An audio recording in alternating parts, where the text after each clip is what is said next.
out. The moon shone weakly, half hidden behind slow-moving clouds. But deep inside one old hut at the edge of the village, a woman named Malika wasn't sleeping. Her hands trembled as she placed a clay pot on the ground. Her heart beat too loudly. Tonight was different. Tonight, she felt something she had buried for 13 years, wake up again. Her son, Jordan, the boy she buried, the boy they all mourned, the boy no one believed could ever return. Malika clasped her hands together, whispering a trembling prayer. If this is a dream, don't let me wake. Because earlier that evening, as the sun fell behind the baobab trees, a stranger had walked into the village. Tall, thin, dust covering his hair and clothes, eyes heavy with exhaustion, feet wounded from a long journey. A stranger, but not a stranger. Jordan. Malika had whispered at the village gate, her voice cracking like broken clay. The man lifted his face. Those eyes, brown, soft, curious, were the same eyes she remembered from her son at age 8. Older now, deeper, but the same. Mother, he said, voice raw. Her knees weakened. Breath escaped her chest. She grabbed the gate for support. The world spun, and then she ran like a woman escaping death itself, and embraced him with trembling arms. The villagers watched in disbelief, because Jordan, Malika's only child, died 13 years ago. Everyone saw the body. Everyone followed the funeral. Everyone threw a handful of soil over the grave. But now he was standing here, alive, breathing, returned from a place no one returns from. Inside the hut now, Malika sat beside him, studying his face, afraid he would vanish if she looked away for even a moment. Jordan sat quietly, warming his hands over the small fire in the middle of the hut. He wore a simple gray hoodie with letters across the front. Seattle, USA. Malika touched the fabric carefully. You went overseas, she whispered. Jordan nodded slowly. Yes. And all these years, you lived without sending a message to your own mother. Her voice suddenly sharpened, years of pain rising. He bowed his head. I didn't know how to come back. Things were complicated. Complicated. Malika repeated, bitterness trembling in her tone.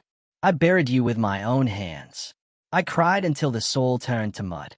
And you say complicated. Jordan swallowed hard. Mama, if I could have returned sooner, I would have. Silence filled the hut. Thick, heavy, suffocating. Outside, whispers began spreading. Lanterns lit up one by one. Doors opened. Feet approached the hut. The entire village woke because the impossible had happened. Is it really him? How can a dead boy return? What spirit is this? The old chief, Baba Kato, finally stepped into the doorway. His tall frame cast a long shadow. Malika, he said with a grave voice, the people are frightened. Let me speak to the boy. Malika hesitated but then nodded. She stepped back as Baba Kato walked in and looked at Jordan from head to toe. Jordan, the chief began. Do you remember me? Jordan nodded. Yes, Baba Kato. You used to give me roasted peanuts when I followed you to the fields. The chief exhaled softly, proof that this truly was the same boy. Then tell me, Baba Kato said, leaning heavily on his wooden staff. Where have you been for 13 years? Jordan stayed into the fire. His fingers shook lightly.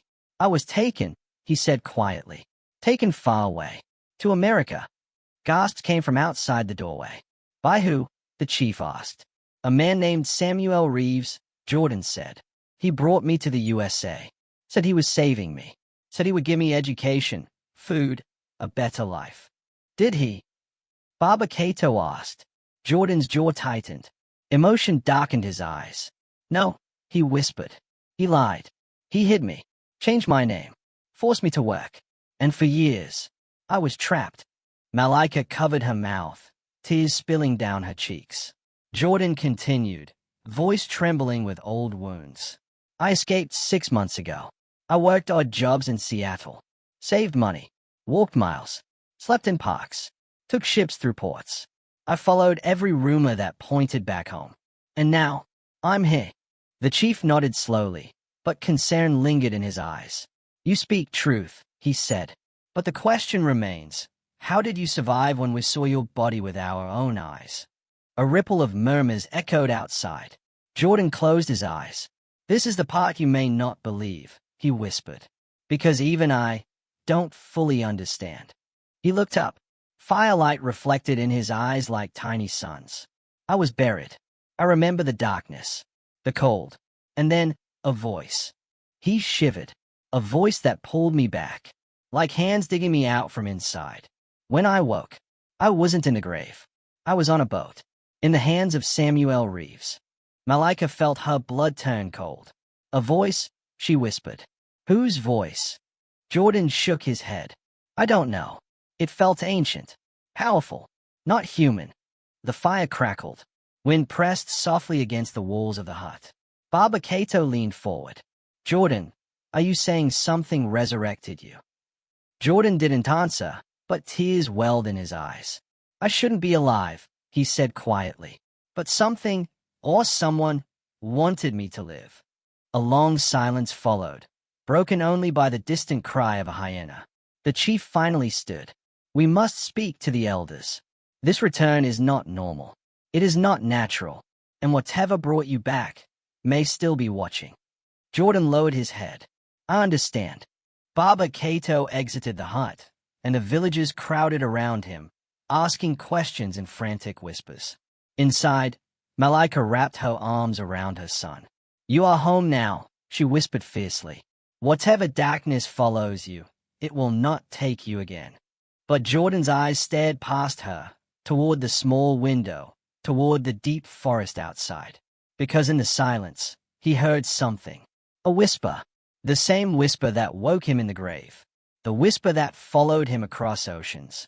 And it was calling his name again. Jordan. He stiffened. He knew one thing with absolute certainty. His return was not a miracle. It was a warning. The morning sun rose over Endala like a golden shield, casting long shadows across the dusty paths. Chickens clucked, women swept their courtyards, and men prepared for the fields. But despite the familiar rhythm of village life, something in the air felt different. Uneasy, heavy, as if the land itself sensed an unwanted guest. Jordan stepped out of the hut, stretching his sore muscles. He hadn't slept much. Every time he closed his eyes, he heard that same whisper echoing in the dark corners of his mind. Jordan. He blinked hard, trying to shake it off. Malika was already outside, placing a pot of hot porridge on a wooden stool. Eat, she insisted gently. Your strength must return. Jordan nodded and sat, the steam rising from the bowl warming his face. Villagers passed by, slowing their steps to stare. Some smiled in disbelief. Others whispered. A few even crossed their arms and muttered prayers under their breath. Malika noticed and glared at them. Let them talk, she said softly. You are my son. That is enough. But Jordan felt every stare like a stone on his chest. He was home, yet not truly home. Because even as he ate, he felt something else with him. Unseen eyes watching from somewhere in the trees. Later that morning, Baba Cato summoned Jordan and Malika to the council hut. Jordan entered, bowing respectfully. 5 elders sat inside, their faces carved with age and wisdom. Jordan, Elder Bwana began, his deep voice filling the hut. We welcome your return, but the story you bring carries darkness. We must understand what happened. Jordan nodded. Another elder, Mama Tindi, leaned forward. Tell us again. You woke in America, after dying here. Jordan hesitated, his throat tightening. Yes, I remember the cold, the silence. Then something tore through the darkness and pulled me back. Something, she pressed. A voice, Jordan whispered. A powerful voice. Ancient. It called my name. The elders exchanged uneasy glances. And this voice, Baba Cato asked, has it spoken again since your return? Jordan hesitated, but nodded. Malika's breath caught. Jordan. It whispers, he said quietly. Mostly at night. Sometimes even when I am awake. I'm trying to ignore it, but it feels close. As if it followed me, hey. The elders stiffened. Mama Tindi closed her eyes, murmuring an old prayer. A spirit that crosses oceans, that follows the living, that drags the dead back to life. This is no ordinary presence. Baba Cato struck his staff against the ground. Tell us, did the man in America, Samuel Reeves, ever speak of anything unusual? Jordan exhaled slowly. He believed I was special. His fingers tightened. He used to say, I wasn't meant to die. That something marked me. What kind of mark? The chief asked. Jordan lifted the edge of his sleeve. On his forearm, a faint symbol was burned into his skin, curved lines, intersecting circles, and a shape resembling an eye in the center. Malika gasped. What is that? I woke up with it, Jordan said. Samuel saw it and called it a gift. But to me, it feels like a curse. The elders leaned forward. Elder Bwana whispered, the eye of the returning. Jordan looked up. You know what this is? Elder Bwana nodded slowly. It is an ancient mark, a forgotten one. It belonged to a spirit that moves between the living and the dead, a spirit that grants rebirth, but takes something in return. Malika clutched Jordan's hand. What does it want? Jordan asked. The elder's voice darkened. Your life or your soul? Jordan's breath caught. Baba Cato stood. Jordan, your return is not an accident. The spirit that brought you back did not act out of kindness. It has a purpose. Malika's fingers trembled around her son's. What purpose?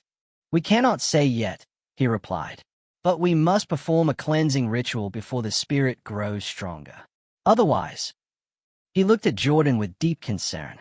Otherwise, it may claim what it believes belongs to it. That afternoon, the villagers gathered around the sacred baobab tree. Colorful cloths were tied to its trunk, drums placed in a circle, herbs burning in clay pots. The air shimmered with heat and tension. Jordan stood in the center, bare-chested, the mark on his arm glowing faintly in the sunlight. Malika watched, her hands clasped tightly, tears threatening to spill. The elders began chanting, a slow, rhythmic call that vibrated through the ground. Women shook rattles. Men beat drums. Smoke curled into the air like ghostly fingers. Jordan closed his eyes, trying to steady his breathing. But then, a cold wind passed through the hot afternoon. The drums faltered. The women gasped. The elders' chants wavered. Jordan opened his eyes, and the world darkened. Clouds swirled unnaturally overhead.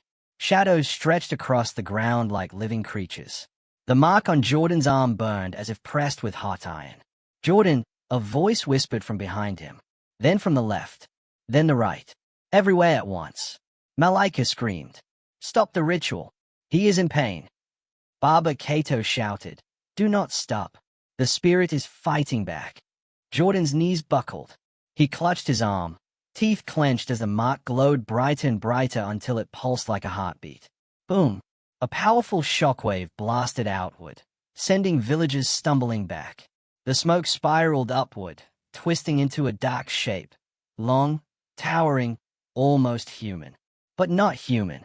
Two glowing white eyes appeared in the smoke, staring directly at Jordan. The villagers screamed and fled. Baba Cato held his staff firmly. Stand your ground. Jordan froze, unable to speak, unable to move. His entire body trembled. The shadow leaned forward. You returned, it whispered in a voice that echoed like distant thunder. And now, you belong to me. Jordan felt his heart seize. Malika ran toward him.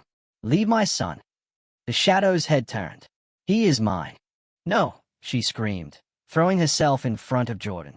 A sudden blast of cold air pushed her back, but she fought to stay standing. Jordan forced out a whisper. What do you want? The spirit's eyes narrowed. I want back what I gave you, life. And until the debt is paid, I will follow you. Jordan's blood ran cold. Baba Cato shouted, Spirit, you have no claim over the living. The spirit's head snapped toward him. This one is not fully living. The wind grew colder. The sky darkened even more.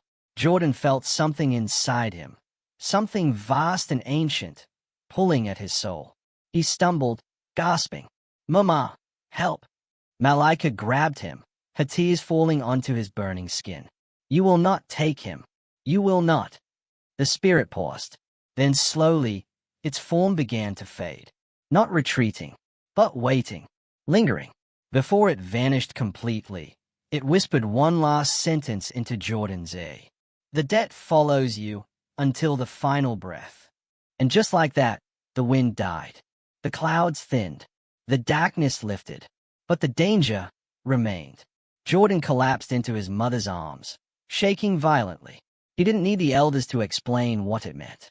The spirit wasn't gone. It was simply letting him know. This was only the beginning. The night after the failed cleansing ritual felt heavier than any Jordan had ever known. The sky hung low over Endor, as if the stars themselves refused to look down upon the village. The winds were cold and restless, carrying whispers he could not understand. Every sound, every movement in the darkness kept Jordan awake and alert. Malika sat beside him, her hand clutching his tightly. "Try to sleep, my son," she whispered. "I can't," Jordan said, staring at the doorway. "What if it comes back?" His mother sighed, brushing his forehead gently. "The spirits feed on faith. Do not let them see it in you." But the truth was simple. Jordan was terrified. The spirit had followed him across continents, across life and death itself.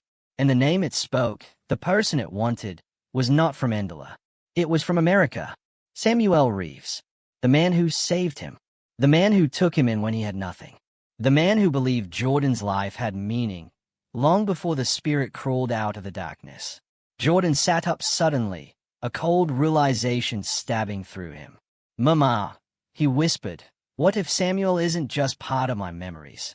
What if he came back too?" Malika frowned. "My child, no human returns from death without consequence." Jordan swallowed hard. "Neither did I." The next morning, the entire village gathered for an emergency meeting. People murmured nervously, clutching their shawls, glancing over their shoulders as though the spirit still lurked nearby. Baba Cato stood before them, leaning heavy on his staff.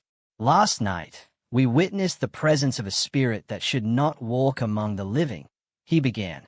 "Jordan's return is tied to something far older and far more dangerous than any of us imagined."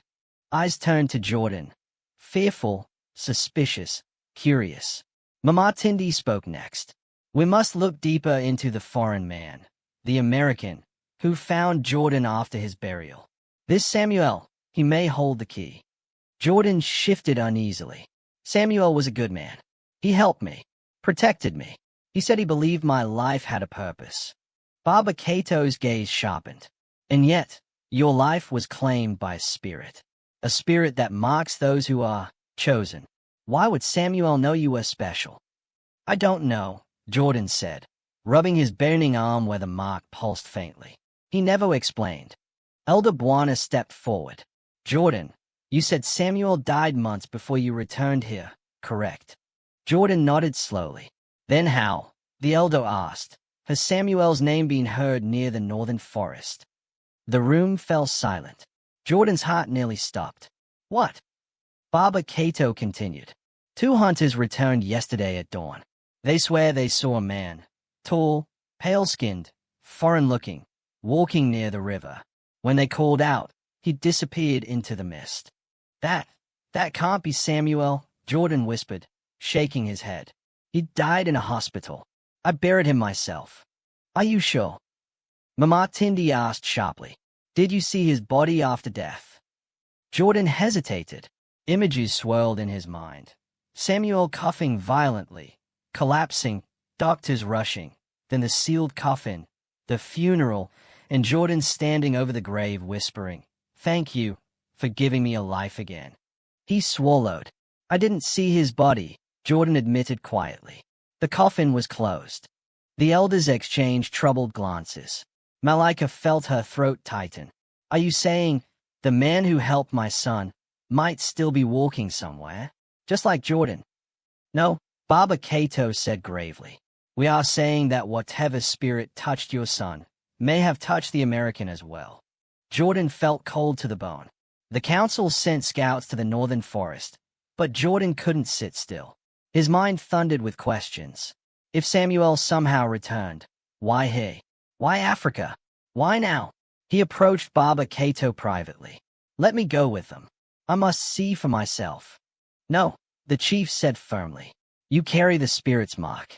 If Samuel is touched by the same force, your presence may provoke it. Jordan clenched his fists. I can't do nothing. Sometimes standing still is wiser than walking into a storm, the chief replied. But Jordan was already turning away. At dusk, Jordan slipped into the forest without permission. His mother's voice echoed in his memory. My son, do not go where the spirits watch. But he couldn't stop himself. The trees towered above him, their branches groaning like ancient bones. Mist rolled along the ground as he walked, cold and sharp. Every few steps, he thought he heard footsteps behind him. But when he turned, nothing. Then he reached the river, the same river where the hunters claimed to see a foreigner. Jordan's breath hitched. Across the river, a man stood with his back turned, tall, broad-shouldered, wearing clothes far too clean for a forest wanderer. Jordan felt his knees weaken. Samuel! The man didn't move. Jordan stepped closer. Samuel, it's me. Jordan. Slowly, painfully slowly, the man turned. Jordan's blood ran cold. It was Samuel, but not the Samuel he remembered. His eyes were hollow, glowing faintly with a pale light. His skin was pale, too pale, as if drained of its warmth. His expression was empty, emotionless, like someone walking in their sleep. Jordan's voice cracked. Samuel, how are you here? Samuel didn't blink, didn't speak, didn't breathe. He simply raised one hand and pointed at Jordan's marked arm. Jordan looked down. The symbol on his skin glowed brightly. Suddenly, the entire forest hushed. No wind, no birds, nothing. Samuel took one step forward, his voice emerging in a low, strange whisper that wasn't fully human. The debt is not yours alone. Jordan staggered back. What debt? What do you mean? Samuel's head tilted unnaturally, his voice splitting between two tones, the man Jordan once knew, and the spirit that claimed him. He returned through me, just as he returned you. Jordan froze. The spirit, the same spirit, had touched Samuel first. Samuel's eyes flickered with recognition for a moment. Jordan, run. Then his face twisted, seized by an unseen force. The spirit's voice erupted from his mouth. He belongs to me. And now, so do you. The ground trembled. Shadows crawled across the river like living creatures. Jordan gasped, stumbling backward. Samuel stepped forward, expression blank, body moving like a puppet. Debt must be paid, the spirit hissed. One life, for two. Jordan turned and ran, branches slashing his skin, roots tripping his feet, his breath tearing from his chest. Behind him, Samuel's voice echoed through the trees. You cannot run from the one who gave you life. The shadows swirled, because he can always take it back. Jordan burst out of the forest, collapsing on the ground, shaking violently. Malika and the scouts rushed toward him. But Jordan could only whisper one horrifying truth. Samuel is alive, and the spirit is using him. And with that, the nightmare deepened. The spirit didn't just follow Jordan. It had returned twice, and now it wanted payment. Jordan barely slept after escaping the forest. Every time he closed his eyes, he saw Samuel's hollow stare, heard the twisted voice that wasn't Samuel at all. His body shook as memories of the spirit's words, debt must be paid, one life for two, echoed inside him like thunder trapped in a small room. Malika kept a bowl of warm water beside him, gently wiping the scratches on his arms. My son, she whispered, you should not have gone into the forest alone. Jordan swallowed, his throat dry. Mama, Samuel is alive. Or something inside him is alive. That spirit, whatever it is, connected us. Him and me. Malika froze, her hand trembling slightly as she brushed against the glowing mark on his arm. Then the danger is greater than we thought. By the time the sun set, the entire village knew something unnatural had come from the northern forest. Women locked their doors early. Children were pulled inside before dusk. Even the animals grew restless. Dogs howled at empty darkness. Goats refused to sleep. Jordan felt the pressure in the air shift as night settled in, heavy and cold, like the earth itself was holding its breath. It started with the lamps. Jordan sat on the edge of his bed, hands pressed against his head, when the oil lamp flickered. He looked up just in time to see the flames stretch unnaturally high, then shrink down to a trembling ember. Another lamp in the corner flickered too. Then another. Then all of them. The entire house pulsed with a heartbeat of failing light. Malika rushed into the room. "Jordan, did you touch something?" "No," he whispered. "It's him. Or it." The lamps died all at once, and a cold wind swept across the room. Jordan grabbed Malika's hand, squeezing it tightly.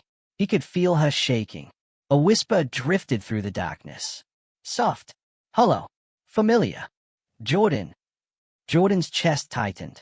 "Samuel." But the voice was wrong. Broken, echoing, lead with the spirit's tone. "You cannot hide." The room turned freezing. Their breath turned to white smoke. Malika clung to him, pulling him toward the doorway. But the doorway darkened. A shadow crawled across it. Not walking, not floating, but sliding, like a piece of night peeling itself from the wall. Malika gasped. Jordan's heart hammered as the shadow stood tall, its shape almost human, almost Samuel, but twisted slightly, like a reflection in a cracked mirror. The shadow didn't move toward them. It pointed at Jordan, straight at him. Then the lamps exploded back to life, scattering sparks. The shadow vanished instantly. Malika fell to her knees in fear. Jordan bent down beside her, holding her close. "It is stronger now," she whispered. "Nighttime is when the dead walk. But this spirit, it does not walk. It hunts." The following night, the spirit became bolder. Jordan lay awake, staring at the ceiling, when he felt someone sit on the edge of his bed. The mattress dipped under real weight, heavy weight, like a grown man had sat down beside him. His breath caught. "Mama," he whispered. No response. He slowly turned his head. The shape of a man sat there, broad shoulders, straight back, head bowed. Jordan's veins turned to ice. Samuel. Not the living Samuel. Not the puppet in the forest. This was something else. Something that wore his shape like clothing. "Samuel." Jordan croaked. The figure slowly raised its head. Its face was dark, blurred, shifting like smoke. But the eyes were hollow. Empty holes of cold light. The figure reached toward Jordan's marked arm. Jordan scrambled backward, falling off the bed, crashing to the floor. The figure stood, its body flickering, and with each flicker, its appearance sharpened. For a moment, Jordan saw Samuel's real face, his real features, his real sadness. Then, gone, replaced by something cold and lifeless. Malika burst into the room with a burning torch. "Leave him," she shouted. The spirit twitched. Light seemed to weaken it. It stepped back, but not before it lifted one ghostly hand to its own neck and pointed. Right where a dark, bruised mark appeared, a bruise that no accident could make. Jordan stayed at it, breath shaking. "Samuel, that bruise, someone strangled you." The spirit flickered violently, and the room shook. Then it vanished into a swirl of cold wind. For the next several days, the spirit's attacks grew stronger. Doors slammed themselves shut. Chairs scraped across the floor on their own. Malika found her pot stacked in impossible, twisted shapes. The roof groaned at night like someone walked across it. But the worst was what happened when Jordan said Samuel's name. The entire house trembled. Every lamp tightened into a tall flame. Objects rattled until they fell. And Jordan's marked arm burned like fire. He tested this by whispering, "Samuel."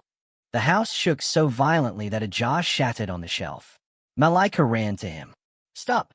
Do not call his name. The spirit reacts to it." Jordan clutched his arm, teeth clenched. "It's not Samuel. It's using Samuel. It's showing me what happened. Why? I think it wants justice." One morning, after a night filled with whispers and shifting shadows, Jordan stumbled into the washroom to wash his face. The mirror was fogged over, even though the water wasn't hot. He wiped it with his hand. Nothing. He leaned closer. Then the fog formed again, this time deliberately. Slowly, purposefully. Letters began to appear, scratched into the steam by an invisible hand. Jordan stepped back, heart racing. Malika rushed in behind him. "What is it, my son?" Jordan pointed. One terrifying sentence glowed on the fogged mirror. "He did this." Malika held her breath. Who? Who is the spirit talking about?" Jordan stayed at the message, shaking. I don't know. But he felt it deep in his bones. Someone close to Samuel. Someone who knew him. Someone who hurt him. And now the spirit wanted Jordan to uncover the truth. That night, Jordan couldn't sleep. He sat outside under the stars, staring at the dark horizon where the forest waited. The mark on his arm throbbed like a heartbeat. Malika wrapped a shawl around his shoulders. "What troubles you, my son?" Jordan looked up at her, eyes hollow. "It's not only about Samuel anymore. It's bigger, darker. Someone killed him. And the spirit, whatever it is, wants me to know who." "Are you afraid?" Jordan nodded. "Yes, but I'm more afraid of not knowing." He looked back at the forest, determination slowly growing inside him. "Tomorrow," he said quietly, "I will find out who he is." Malika touched his cheek gently. "The nights will grow darker, Jordan, but you must not lose yourself inside the shadows." Jordan whispered, "I won't." But deep inside, he felt the truth. The spirit was growing stronger. The signs were no longer warnings. They were instructions. And soon, the real hunt would begin. The night had never felt heavier over Njoro village. A strange wind crawled over the rooftops like a living shadow, making the goats restless and the trees whisper warnings in voices only the old could understand. Mothers held their children close. Elders gathered near doorways, and even the moon seemed to dim itself, as if afraid to witness what was coming. Ever since Io's curse deepened and silenced him completely, the entire village had been suspended in dread. People no longer moved freely after sundown, and the word dear spirit traveled through their homes like an unwelcome guest. Inside Mama Kimi's hut, Emily Carter sat beside the boy she had now vowed to protect. She watched Io trembling in a sleep that was anything but peaceful, his breath catching, his fingers curling as though he was trying to grab hold of something slipping away inside him. Mama Kimi stirred a pot of herbs over a small fire, her beads clacking softly as she moved. "The curse is tightening," she whispered. The deer spirit warned him of something, but Io could not speak the warning, and now he suffers. Emily leaned closer to the healer. "What does he see when he sleeps like this?" Kimi paused. "Spirits," she said softly, "but not just the day. Something older, something that was moved the moment the hunter fired that bullet." Emily's heart sank. "So the hunter waking the deer is what caused this?" The healer nodded grimly. The deer was not just a creature of the forest. It carried a message, a burden. It was never meant to die, and now what it guarded is loose. Emily looked at Io again, her chest tightening.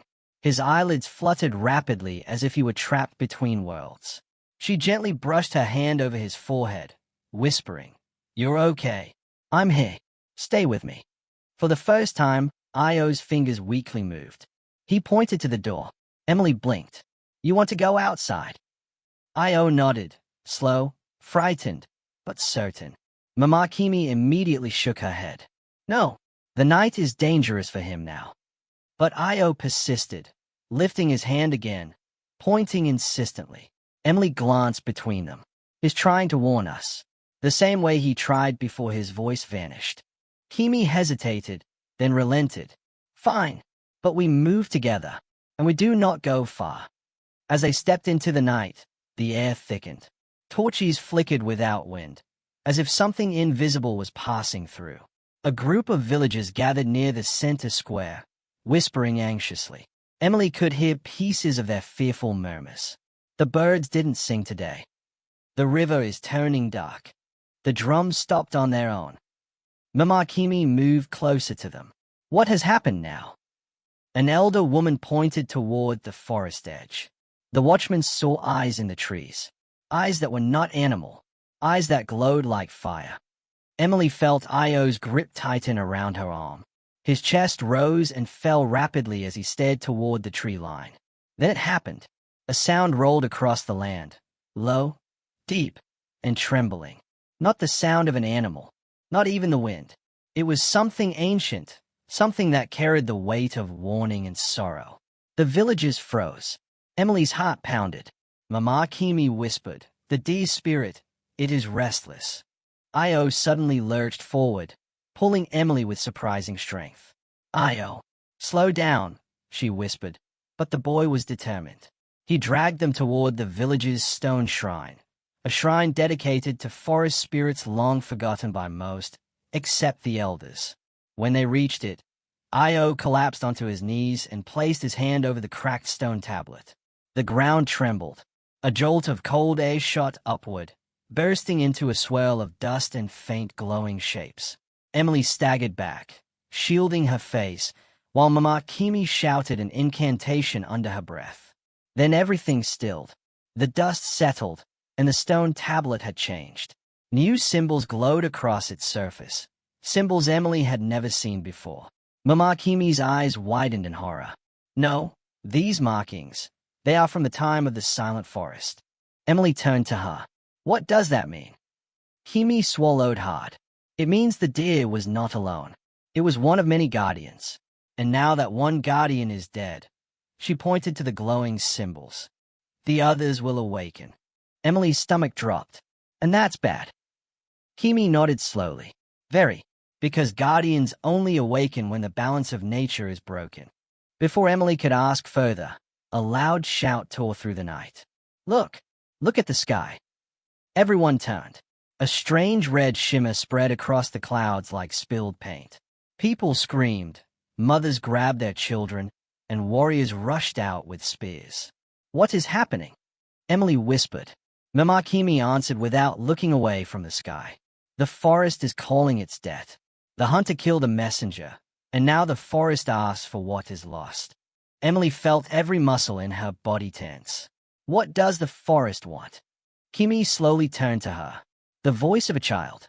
Emily's breath stopped. "Io." The healer nodded solemnly. "He is the one who heard the deer's final whisper. He carries the message now.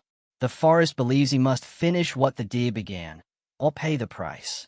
Emily stepped protectively in front of Io. "No, I won't let them take him." Io clung to her, trembling. The villagers were descending into panic, running, shouting, praying. Men lit torches, elders beat drums to ward off evil. But the air stayed thick and unnatural.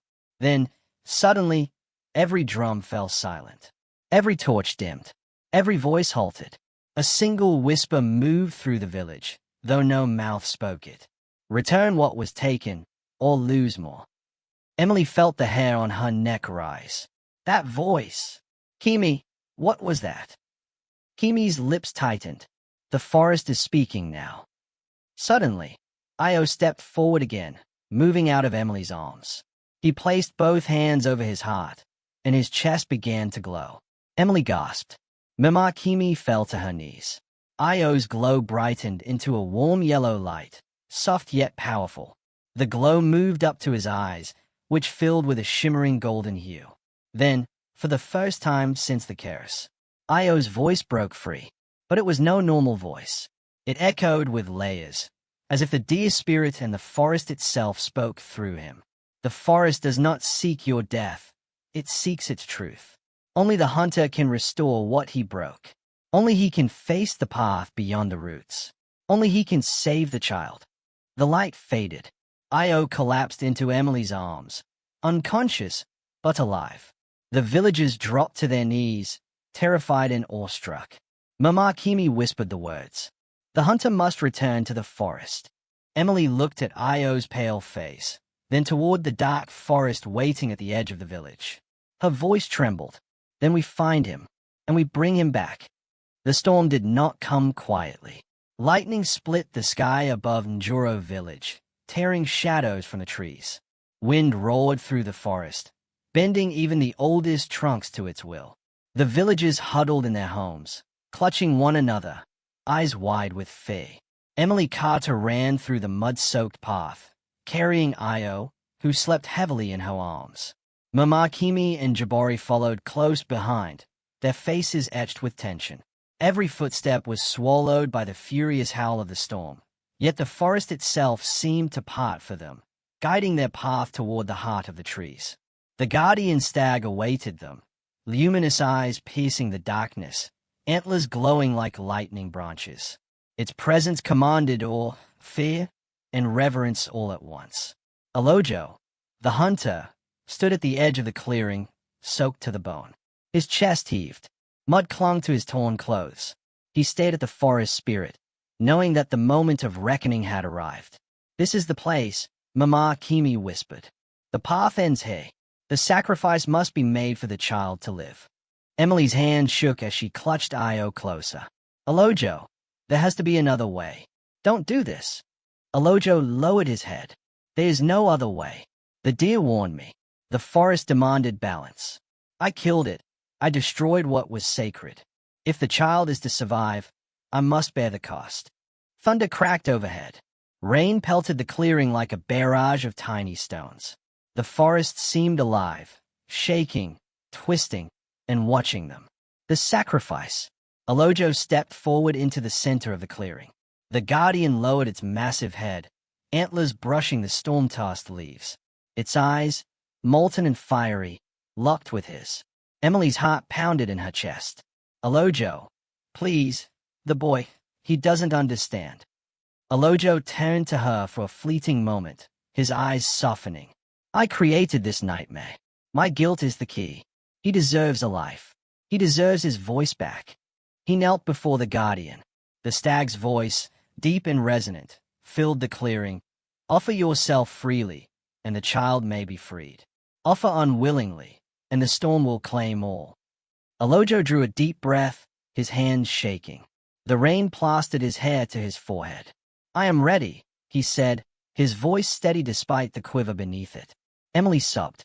"No, don't do it." She clutched Io to her chest as if sheer will could protect them. The guardian lowered its head further, the glowing light from its antlers bathing the clearing in golden brilliance. It was neither threatening nor kind. It simply waited. Alojo closed his eyes, whispered a final apology to the forest, to the day, and to the boy he had inadvertently cursed. Then he stepped forward fully into the storm, arms outstretched, and let himself collapse to the ground in surrender. The moment he touched the earth, the air changed. The wind slowed. The rain softened. A luminous wave of energy pulsed outward from Alojo, the storm itself bending to the balance restored. The storm breaks. Emily felt Io stir in her arms. Slowly, his eyes opened. For the first time in weeks, his gaze was clear. His lips moved in a small, trembling sound. "Emily," he whispered. Tears ran down her cheeks as she hugged him tightly. "It's okay, Io. You're safe now." Mama Kimi stepped forward, chanting quietly under her breath. The forest around them seemed to exhale, the tension fading. Leaves returned to their branches. The paths glowed faintly again. Even the lightning ceased, leaving only soft, silvery moonlight. The guardian stag lowered its head to Alojo's motionless form. Its glowing eyes dimmed, and the antlers bent slightly, almost in sorrow. Then, with a gentle snort, it turned and disappeared into the depths of the forest, leaving the clearing silent and calm. Emily fell to her knees beside Alojo. His chest rose and fell slowly. For a heartbeat, it seemed he had survived. But then his eyes closed, and the warmth left his body. "He saved the boy," Mama Kimi said softly, placing a hand over Emily's shoulder. The sacrifice was accepted. He brought balance back to the forest and to the village. Emily covered Alojo's face with her hands, her grief roaring like the storm that had passed. "No, it's not fair. He was good." Mama Kimi's voice was gentle but firm. "Balance requires a cost, child." Alojo understood this. And now, Io can live with his voice and his life. Aftermath. The villagers emerged cautiously from their homes. They had heard the storm but not its resolution. When they saw Io awake and safe, they gasped. Mothers clutched their children. Fathers bowed their heads in awe and fear. Emily stood holding Io, whose small hands clutched her shoulders. "Is okay," she said firmly, though her voice trembled. "Is safe now." Mimakimi surveyed the villagers. "Let this night remind you, the forest does not act in malice. It seeks balance. Treat it with respect, or the consequences may be far worse." Io looked around, blinking up at Emily. His voice was weak but clear. "Emily, thank you." Emily hugged him close. "You're a brave boy. You're alive because of that bravery and the sacrifice of someone who loved life enough to protect you." The villagers murmured among themselves. The story of Alojo's sacrifice would pass into legend, a tale told for generations, of a boy silenced by a spirit, of a forest that demanded justice, and of a hero who gave everything to set it right. Ending reflection. Emily walked to the edge of the clearing, staring into the forest. The storm had passed, but the wind still whispered faintly, carrying voices that were no longer angry, but calm and reverent.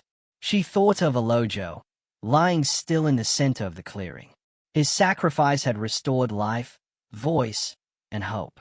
And she knew, deep in her heart, that love and courage were the only things that could cross even the boundaries of life and death. Io tugged at her sleeve. "Emily, will the forest forgive the hunter?" She looked down at him, smiling softly through tears. "He already has, Io. He already has." The forest seemed to sigh in agreement, a gentle breeze rustling the leaves. And for the first time in weeks, Njoro village felt truly at peace. The story of the hunter, the boy, and the deer spirit would live on, teaching that sometimes justice and love demand courage beyond imagination, and that true sacrifice can calm the darkest storms.